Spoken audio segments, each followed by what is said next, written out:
Hello and welcome to the show. My guest today is an award-winning architect who's made a name for himself with his unique, sustainable architecture.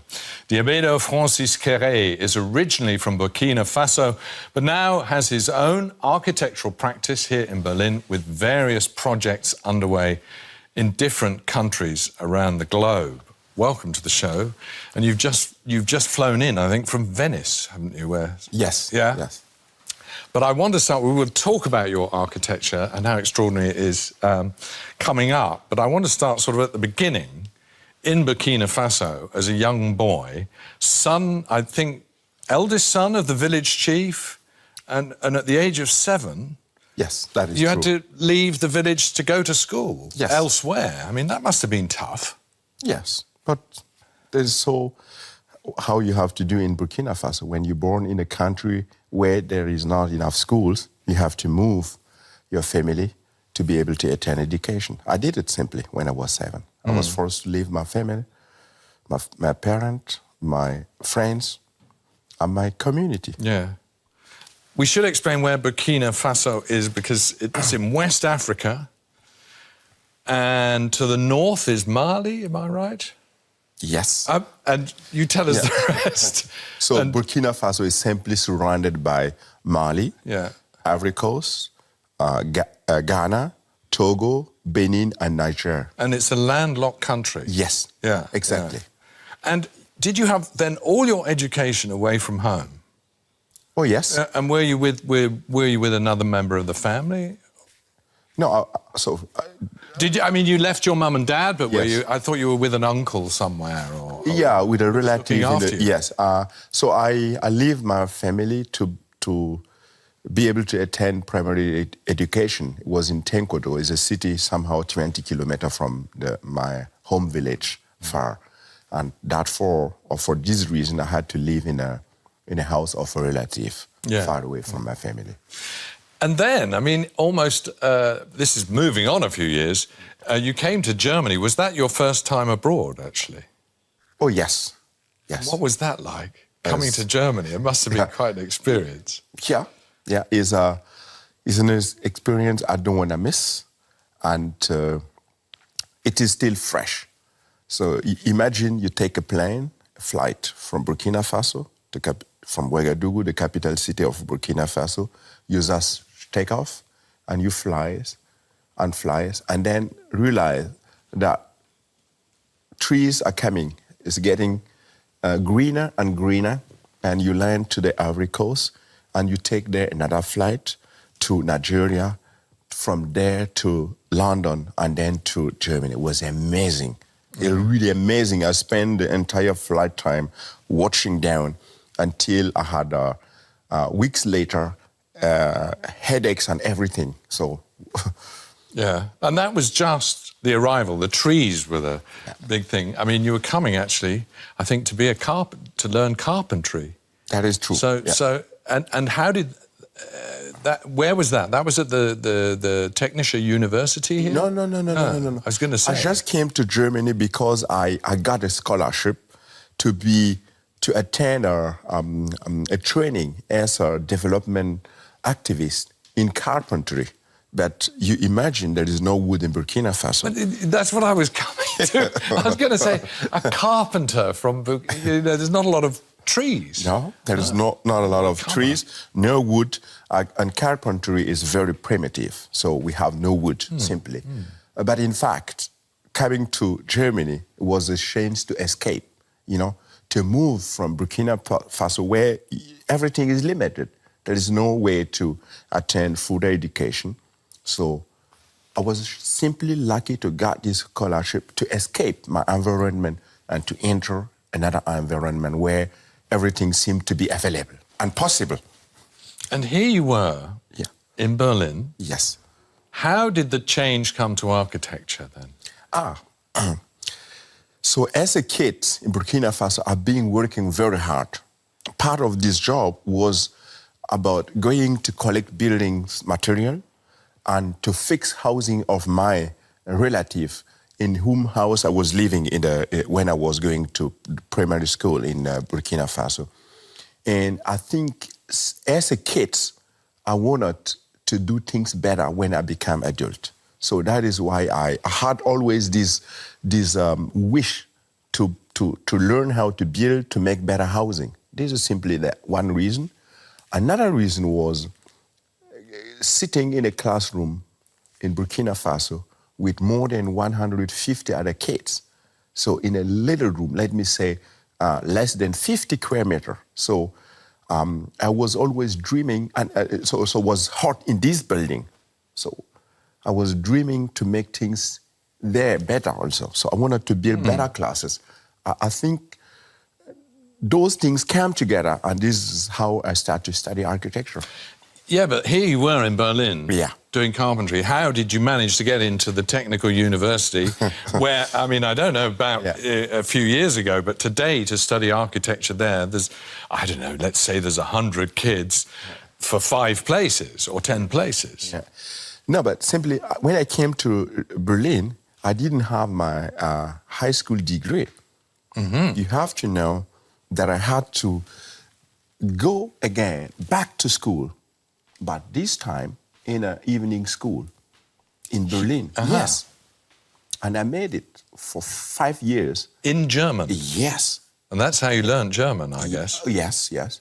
And at night, every day, except to Saturday and Sunday, I went to school from 6 o'clock p.m. to 11 o'clock p.m. to be able to do my high school degree and then to go to Berlin, to the TU, to study architecture. Okay. We're talking about schools. I mean, let's have a look at some of the extraordinary buildings you've designed and a bit about your life also here in Berlin.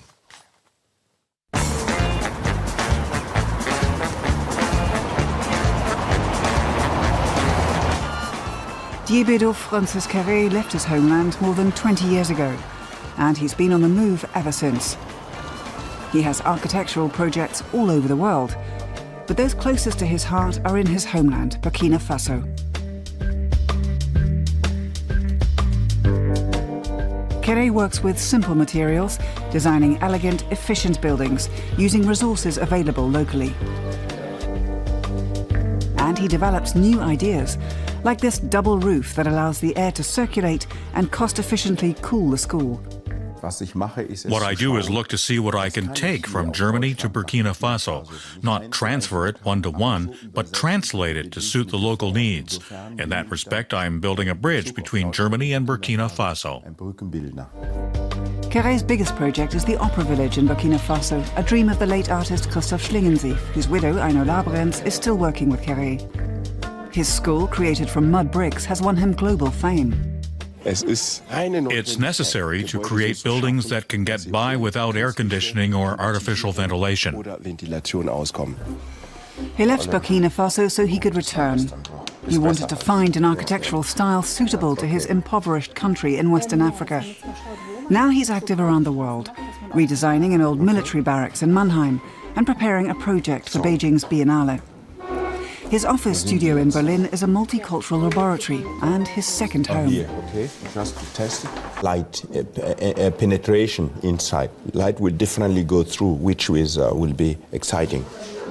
Here in Berlin, I love the solitude that I can sometimes do something on my own, but Burkina Faso will always be my real home. Kéré doesn't just want to copy architectural styles in Europe, but to observe and learn wherever he happens to be. The elementary school he built in Gando is a model for all of Burkina Faso and won him the Aga Khan Award for Architecture.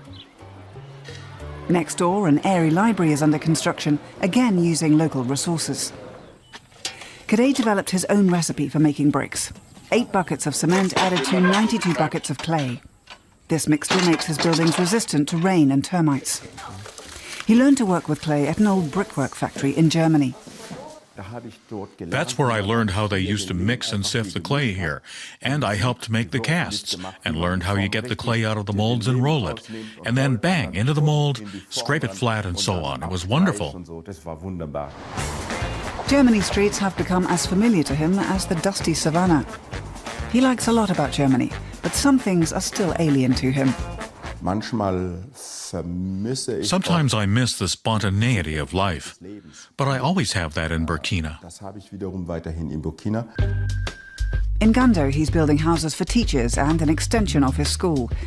He's determined that despite a minimum of resources and adverse conditions, he'll find a unique aesthetic for Africa. That's a promise he's made to his country. Diébédo Francis Kéré, our guest today on Insight Germany. And we were talking before that report about how you managed to study architecture. How did you manage to set up a business in Berlin after you'd finished your architectural studies? Yeah. You know, that's quite tricky, isn't it, setting up a business in... Yeah. No, but I just did things in parallel. While studying in Berlin, I started to think about how to build schools in a school in my own village in Gando. So you have to know that I built my very first project, a primary school in Gando, in my home village, when I was still a student. I was studying, and I just did it. And I graduated 3 years later. So I didn't have a plan to make a business no, things just came from alone. So it was a sheer necessity that led me to build a school, because when I left my village, there was no school. And I guess instead of bringing presents, I have a big family, you have to know that. Instead of bringing presents to my village, I just wanted to give something, to give education to my people. That's quite a big present. We'll come to the school, and I want to talk a bit in detail about that. Just before that, though, you also said in that report you love the solitude of Berlin. And that struck me, because how many million people are here? Where's the solitude? Oh, yes, so, of course, nowadays people know me, but you have to know that in this big, big city, you have time to go to retire yourself. You may be in public, but not everybody knows you. So, and in Gando, where you come from, yes, in Gando I can't do nothing. Or even in Burkina Faso, somehow people knows me, and they just come. And in Gando, especially if I am there, I have to act. People just came to speak, to discuss, to ask for some advices. Okay. So to share, and so in this context, being in Berlin, being able to go, for example, in a big cemetery, so which is green and quiet, I call this solitude. But when you were initially in Gando and you started building the school, I believe the locals were actually a bit disappointed. Didn't they expect sort of, I don't know, Guggenheim Museum steel and things? And there you were. This is what's extraordinary about your architecture. You use local things. We saw making the bricks, for instance. Yes, well, how to build in a region like Burkina Faso, how to build in a country which has a colonial past, with a Western country. So very simple. When I arrive home, explaining to my people that I am here to build a school together with them, and I already have the money, you have to know that everybody was like over the moon. They was really happy. And then I explained them that we are going to use clay, to use mud. So I have to say that they was shocked, really. They was really shocked. The rejection was so big. Nobody wanted to speak again with me. And it cost me a lot of energy and then discussions to convince them that this is the only way to do a school will respond the best to the climate and to our need. And that is it. But at the beginning they was not open for that idea. No. And you sent us some pictures, and this one, to us, most probably understood, guys standing on a curve there, but there again, if you look closely at the guys, they all look petrified. Yeah, this is a great story. The problem I have always, it is how to explain drawings and engineering to people who are neither able to read nor write. So, what I do is to build a model, a mock-up, but a model, one by one. In this case, was a piece of the roof structure. So we made it one by one out of clay bricks. And then I cannot jump in this studio, but normally I jump on top of that structure so that my people understood that it is working. Yeah. It won't crash. Yeah. So that is the test. Yeah. So to check the engineering. So that's how we build it. But this next one is the roof. This roof is meant to make it cooler. And this is not the locals in Burkina Faso. This is me. I see a steel roof. Yes. I know the temperatures in Burkina Faso. And I think of the sun beating down on that roof. Yeah. And it's got to be hotter underneath. Yeah. But it isn't. It isn't. This is a smart idea, just to use the sun, the negative effect of the sun to ventilate inside the classroom. So if you have a structure, you have the metal sheet like this, and you open the roof, and inside, down, you have a massive skin made out of clay, of bricks. Okay. So you create a certain ventilation. You push the air to circulate between the two elements. It's that way, so the hot air inside the two elements is escaping from one side and absorbing the inside air. So it's very simple. Fresh air are coming from the side through the windows. It is very simple, but it really works. Yeah. And another thing you're saying about using local materials, this picture also tells a story because there's lots of pots in Burkina Faso. We'll show that briefly, as we can see, the women there bringing the pots. And then, if I can show another of your buildings, which has got the sort of pots cut up on the top. And this is another form of ventilation, or the same principle, perhaps. I don't know. Yeah, and there's and that steel structure on top is the roof before it's yes. And I would have again said, of course, the sun beating down, but of course it works with your theory. Yeah, it really works. You need to have the openings. Hot air is escaping always on the top. Yeah. So if for example, to express it with Western word, you have to heat your apartment. If you heat your apartment and the guy up to you is not heating his apartment, your energy is going through the ceiling and then you have to heat his apartment. So the hot air is escaping from the top. I just use this principle, making openings in the ceiling, so just let the hot air escape. So you create a natural ventilation. This has been extraordinarily successful in Gando. I mean, I now believe there are over 700 children being educated there when there weren't any being educated there when you were 7 years old. How did you get the teachers, though, as well? Because, of course, this is another side. There's nothing, in a way, to do with architecture, but you've got to get the teachers to go to Gando. Yeah. So if you build a school, this is not enough. So you need teachers. What we do is to collaborate with the government. The government is sending teachers and pay them. So what I have to do is to provide infrastructure, such as housing for them. A teacher is an educated person in Burkina Faso, of course, and he don't want to stay in a village. What we do is to provide them with very comfortable housing, so to attract them. So that is how we do. But for long term, you have to cooperate more with the teacher to improve also teaching.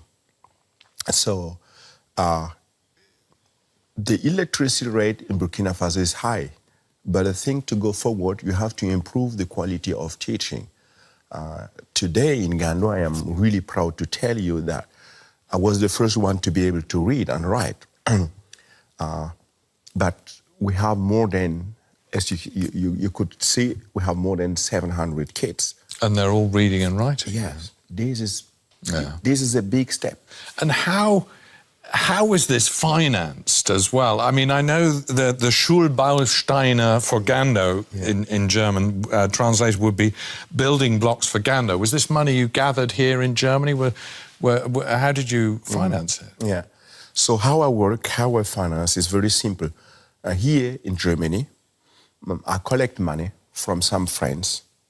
But at the beginning, I collected money from my colleague when I was studying. So you have to know that at that time, I lost all of my friends because I came with a box, is a model of the school that I built myself, and asking for support. Fortunately, today, a lot of them just admire how I worked. I could achieve this. But collecting the money is not enough. So you have to convince the community to work with you. So I'm using the little money that I could collect, and then I convince the people to be part of the building process so that together we can build great building for less money. So that is how I do. So you see, if you are in Gando, you will see women with pot on their head walking to the site, to the building site. So everybody put his little stuff to get this thing happening. So it helps save money. And there is another aspect in this project that people don't know. It is education. Even the adults need education. We train the young people in the technique we apply to build the schools so they can earn money. They become professionals working in different building sites now. It runs from Burkina Faso, from Gando, to other cities, places in Burkina Faso, to the neighboring countries also. Ghana, Togo, Benin. So you see, something is really happening. Gathering moss. Yes, exactly. There's, apart from the financial side, you also made friends or got the attention of a very famous German artist who we must briefly talk about, because in that first report it talked about an opera village. Yeah. And I was thinking of Fitzcarraldo, where Klaus Kinski builds an opera in the Amazon jungle. Yeah. This was because of a man called Christoph Schlingensief. Tell us about him. How did you get involved, or how did he get involved in your project? Yeah. The opera village and Christoph Schlingensief. Unfortunately, he's not alive anymore. He passed away in 2011. It was crazy is not a good word, but he was a genius, let me say that. He had a dream. He wanted to build an opera in Africa, and then our ways crossed. So I was giving a lecture and leading a workshop in South Africa, and people connected us, and I got to meet him, and he had this dream. But to be honest, I am fighting to build schools in Burkina Faso, and somebody came with the idea to build an opera. You could imagine my reaction, my natural reaction. So it's a provocation, it's not serious. So I am struggling to build schools to educate people. You come with an idea of an opera. Opera, even in the Western world, is something that is really limited to the 2% of the population. You understand what I mean? Yeah. And then, but by the way, then we happened to meet, and he was a great person. He has a strong personality, and he made this idea so attractive. So we started to do the project. Okay. Christoph Schlingensief was an extraordinary man. Let's have a look in a little more detail at the career of this rather controversial artist. He's sorely missed. Few artists have had this said about them quite so often. Radical, iconoclastic. Performance artist and director Christoph Schlingensief. He died in 2010. Why do we miss him so much? Last year, an exhibition in Berlin was seeking an answer to this question. It was the first comprehensive Schlingensief retrospective. But how can a museum do justice to someone as multifaceted as he was? Schlingensief wasn't afraid of anything. He created theater, art, and opera, and made in-your-face splatter movies interwoven with German history.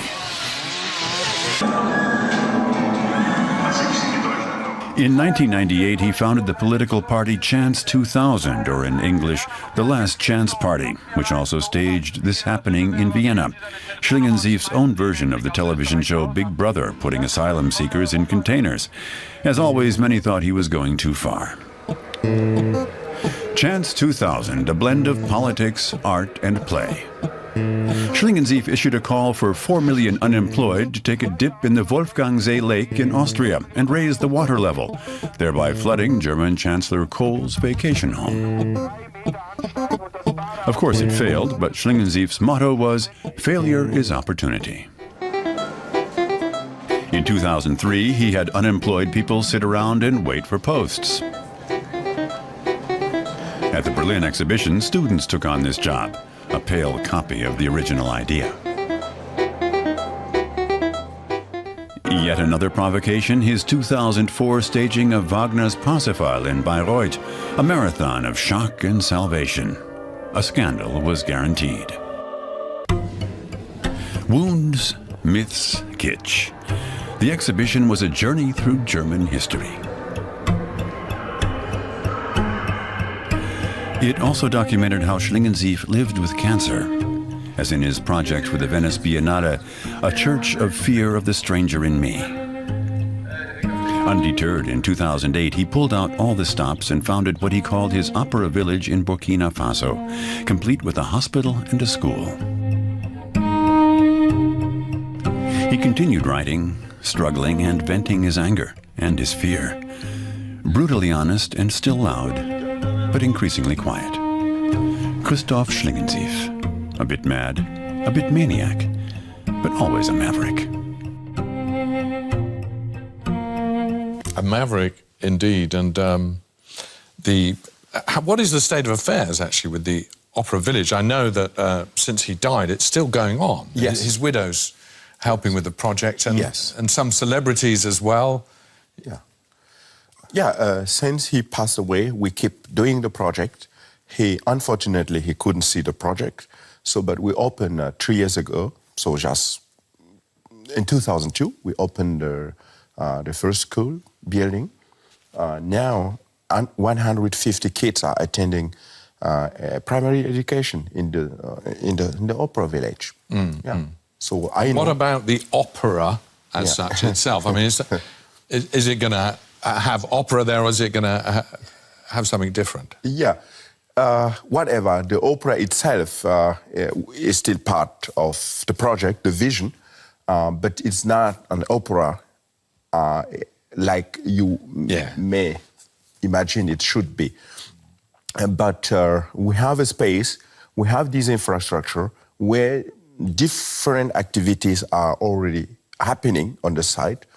Sometimes supported by the German, the Goethe Institute, the German cultural institution, so that we make performances and then dancing, whatever. A lot of activities are happening there. But the most important thing is education is still happening. In 2 weeks, 3 weeks, we will open a nursery, which is part of it. Christoph himself once happened to say that a cry of a newborn is an opera. So maybe if all of this is happening, you may understand that it's not opera in the classical way. An opera like you would imagine in Europe. So it's a performance space. Yes. And will have all sorts of things, perhaps not La Bohème or something by Puccini, but absolutely, we'll have all sorts of things. And backed by people like, I believe, the author Henning Mankell and Herbert Grönemeyer, the famous German singer. And these people are still backing the project. Oh, yes, yes. We have a lot of friends that are supporting the project.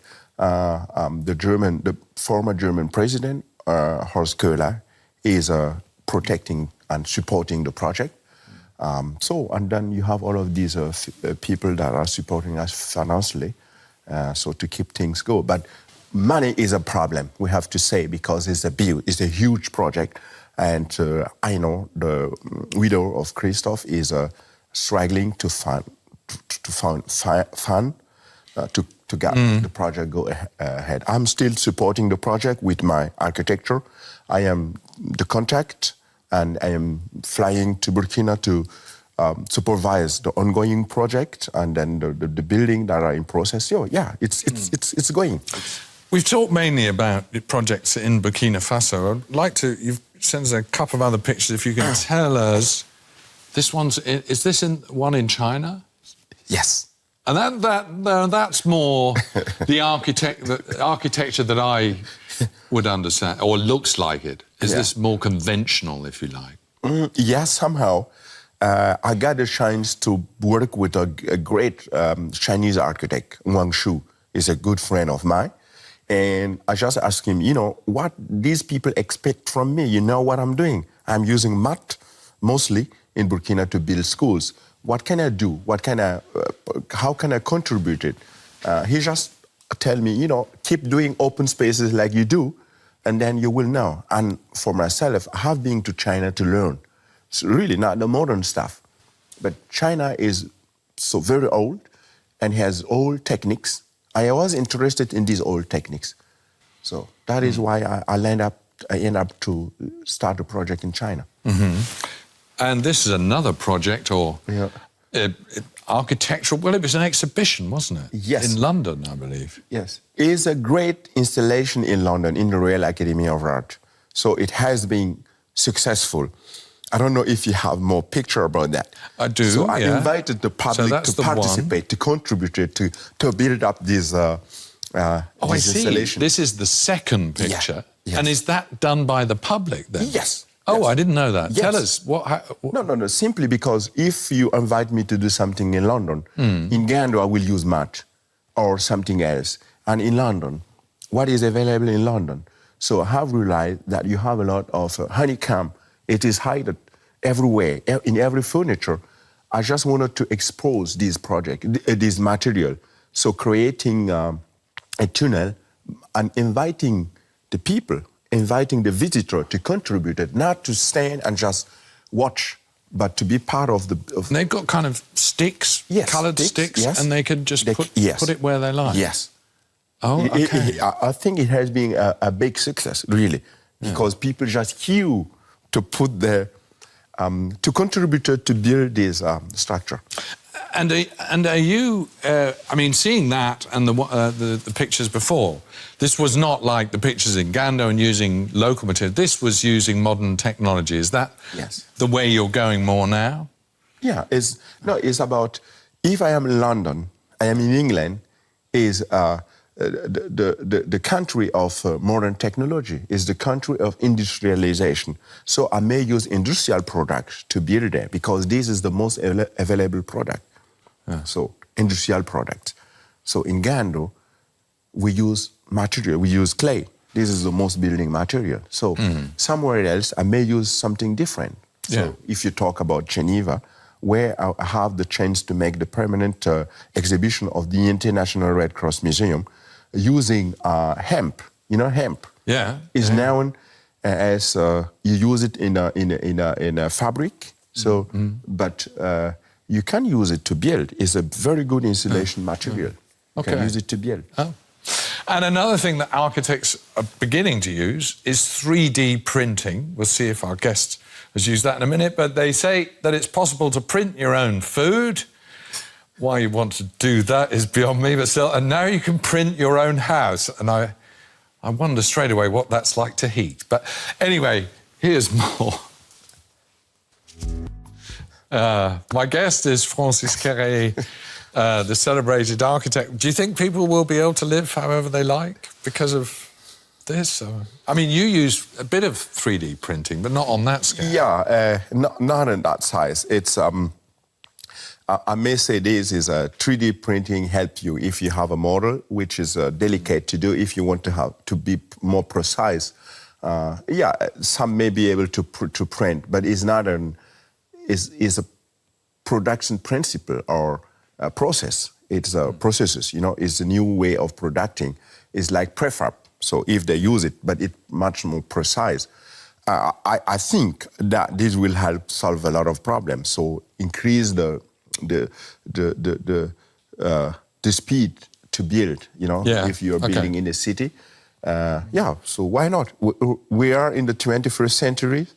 We have a lot of opportunities. We have a lot of possibilities. So it's good to explore them. Yeah. Your next project, we haven't got pictures of because it's so new, the Leo Clinic.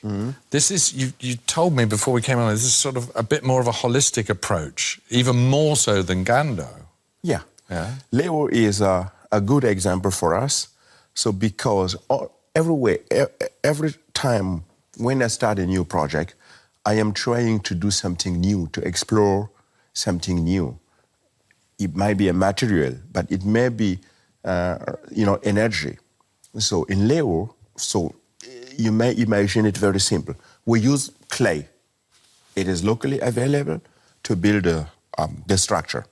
And then we use solar panels to collect the sun energy, transform it into electricity, which is known.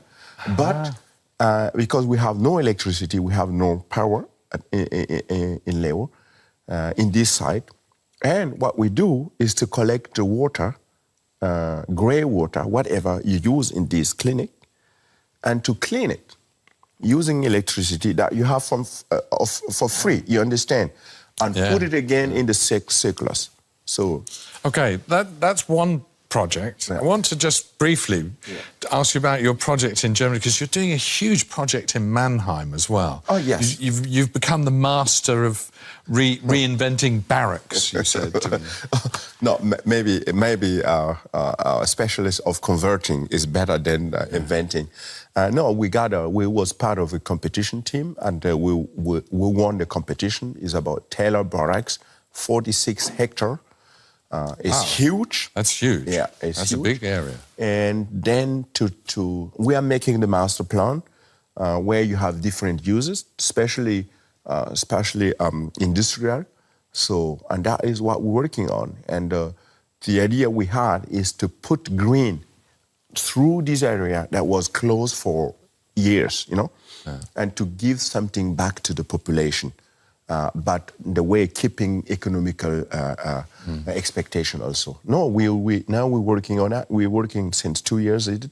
It's a great project. Well, it's been fascinating talking about all sorts of different architecture that you're up to. I wish you all great luck. Before we go, I think we've just got about a minute. We have a questionnaire. We haven't had time to talk about it, but one of the things you put in it, if I remember rightly, is one of the best things about living in Germany, I just found it interesting, was the weather. Yeah. I thought you might have put that as one of the worst things about living in Germany. The best thing is the weather. So in Burkina Faso, you have dust. In Germany, you have no dust. No dust. For sure, you don't have that much sun like as in Burkina, but you have no dust. In some areas, you have no flies and mosquito. So this is great. So do you quite like the winter then in Germany? Yes. I may say I am very difficult. I am sometimes controversial. Yeah. So I love winter. I love the calm, the quietness. I love it. When the snow's on the ground. Yes. Francis, we have to leave it there. Francis Kéré has been fascinating, really, because I know nothing. I now know something about architecture and wonderful sustainable architecture. Thanks very much for being with us today. Thank you for watching. If you'd like to get in touch with us, please do so. Write to insight@dw.de. If you want to know more about any of Francis's wonderful things that he's doing, projects, we'll get back to you. Bye-bye now. See you next time. Bye-bye. Thank you.